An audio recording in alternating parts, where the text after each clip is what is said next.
My most fondest memories of Lola and I always involve when she'd give us candy or money. And it would be really funny too, because she'd always be so secretive about it. She would be like, "Don't tell your mom." And I would be like, "Okay." I mean, I didn't really care. I just got candy. It was cool that Lola was giving me candy. I'm still hooked on candy till this day. And I never really asked her about it. I never really wondered why she was being so secretive. But it didn't matter, because she'd hook me up with candy bars, and later in life I'd hook her up with stuff too. I'd go to the liquor store and buy her lotto tickets and hair dye when she needed it, and I never really hesitated to do it when she asked. I mean, I loved her. She was my grandmother. And now that I look at it today, it was as if she put an investment on me as a child so she could keep things good for her later in life. Why I love her. And that's also a big reason why her story's worth telling.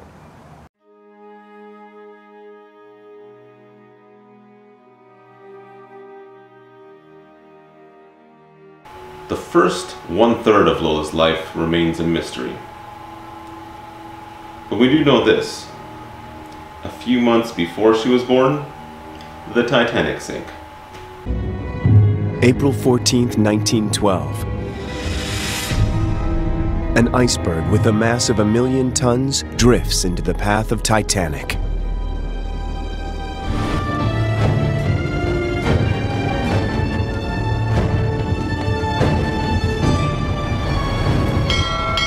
Iceberg, right ahead.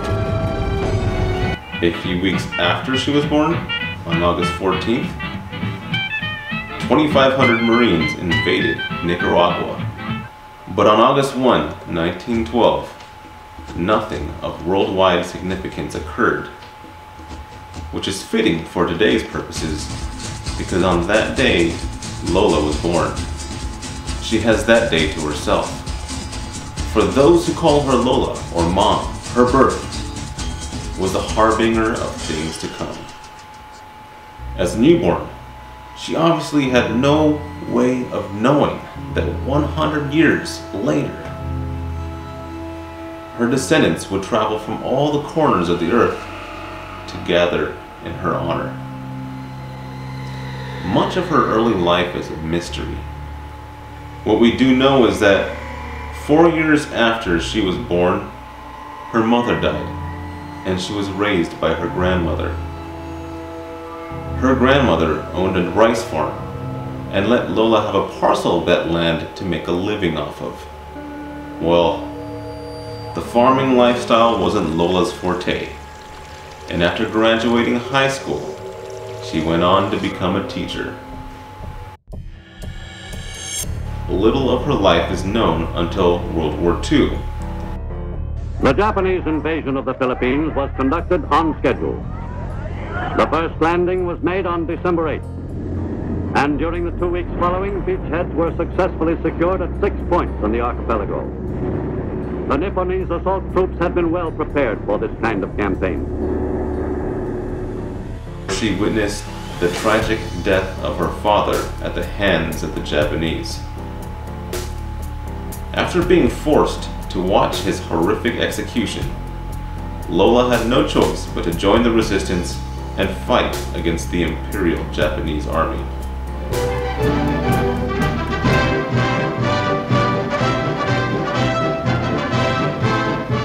These are guerrillas.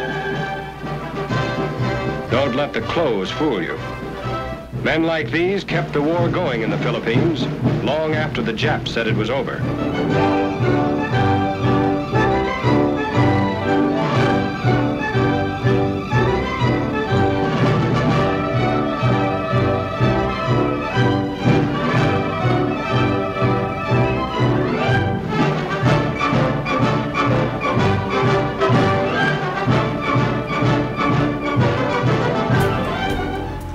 It was around the time of the Japanese occupation that Lola, in her 20s, met Primitivo Kalunsod, who would ultimately father, or be a father figure to, Lola's children. At the time, Lola had 2 suitors, Primitivo, and a gentleman named Cornelio. At a town dance, Primitivo won Lola's heart, and fortunately for those of us here, she chose Primitivo.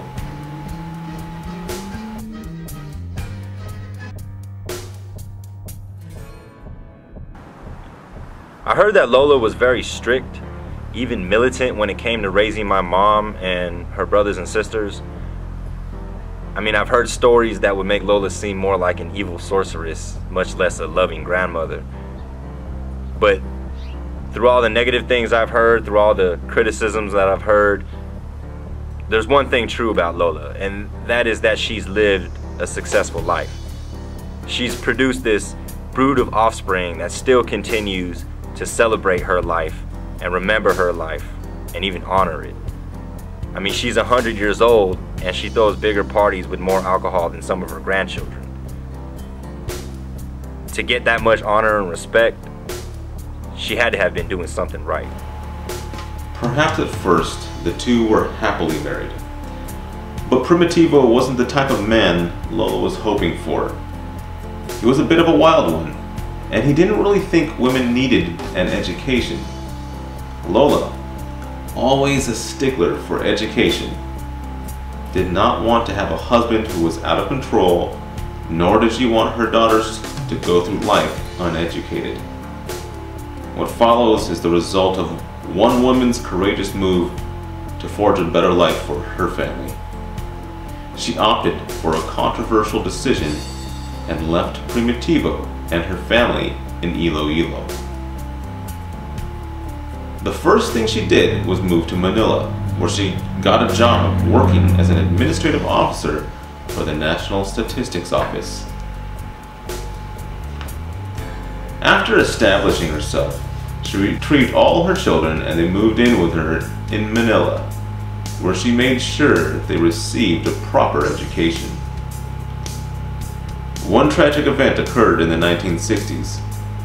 Her daughter, Antonieta, died.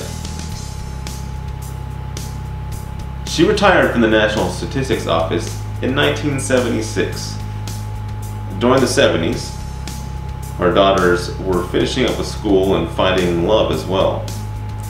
Linda met Joe Perry and moved to the US, where she gave birth to this fine young lad in 1977. And later, Charles Perry in 1979. It wasn't until after Nicole was born that Lola moved to the US. The first memory I have of Lola was when I was living in Lomita. The back door of the house faced the west, and it led right into the laundry room. I remember I was playing near the washer and the dryer when the door behind me opened. Thinking it was my mom or dad, I nonchalantly looked over my shoulder to say hi. However, I was struck with awe instead. At the time, the sun was at the perfect angle to shine right through the door. As I peered through the light, I was able to make out the silhouette of an elderly woman.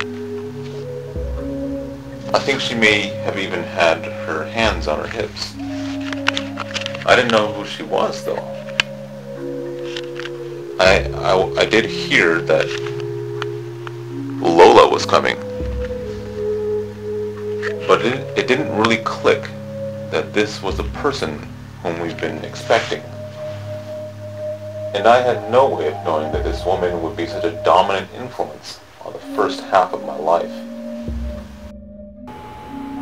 Sonia met Marshall Lewis and also moved to the United States, giving birth to Marty and Nicole Lewis.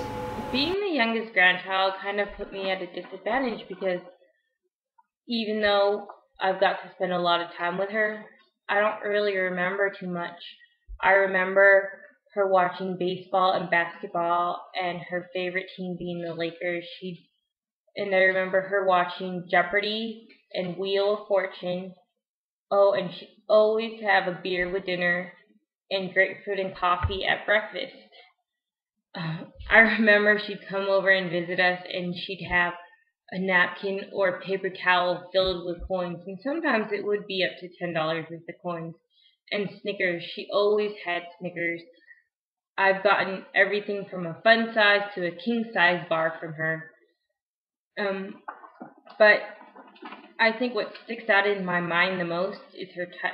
I remember going to church with her, and she'd hold my hand, or when we'd walk to the car, she'd hold my arm, and it just seemed to me that she has this loving touch, and even now, just talking about it, I can kind of feel her hold my hand again.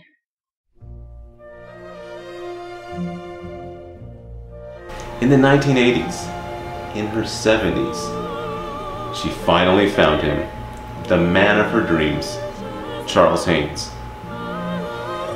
Their relationship spanned roughly 10 years. Charles was a romantic and took Lola to many places, and they went on many dates. Unfortunately, their relationship was cut short after he was diagnosed with terminal cancer.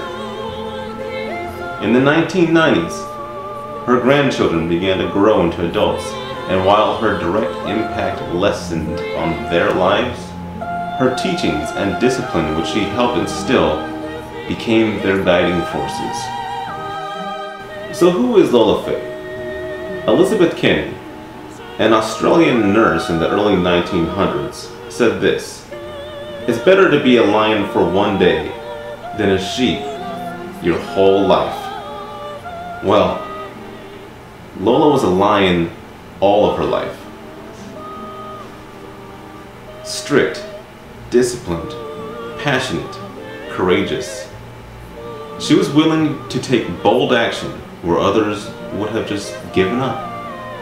She valued education, seeing it as the one true way to gain opportunity and improve one's station in life.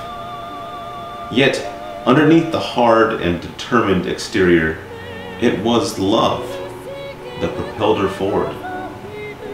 And later, it was love that found her, and still keeps her today. Look at her. When you see her today, take a moment to truly appreciate her life. A century encapsulated in the frail body of a human being, yet still a testament to what we are and what we are capable of, if only we had the guts and the determination to reach that goal we want to reach. When you see her, realize that for many of us here today, she is the oldest surviving link between us and the ancient past. Let that thought detonate inside your mind. And finally, for everybody here, we can still take some hard lessons from her life and use them as an inspiration for our own. Enjoy the rest of the night. Okay. Mommy. Hi, Mommy. Happy birthday, Mommy. Let's sing happy birthday now. Okay. Okay, Happy birthday to you. Happy birthday to you. Happy birthday, dear Mommy. Happy birthday to you. Happy birthday to you. Happy birthday to you. Happy birthday, dear Lola. Happy birthday to you.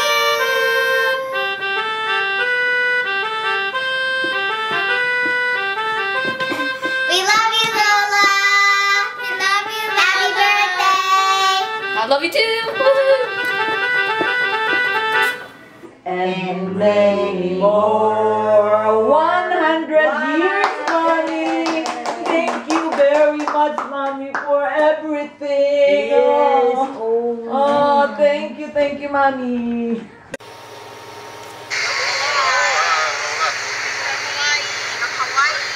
Happy birthday. We love you.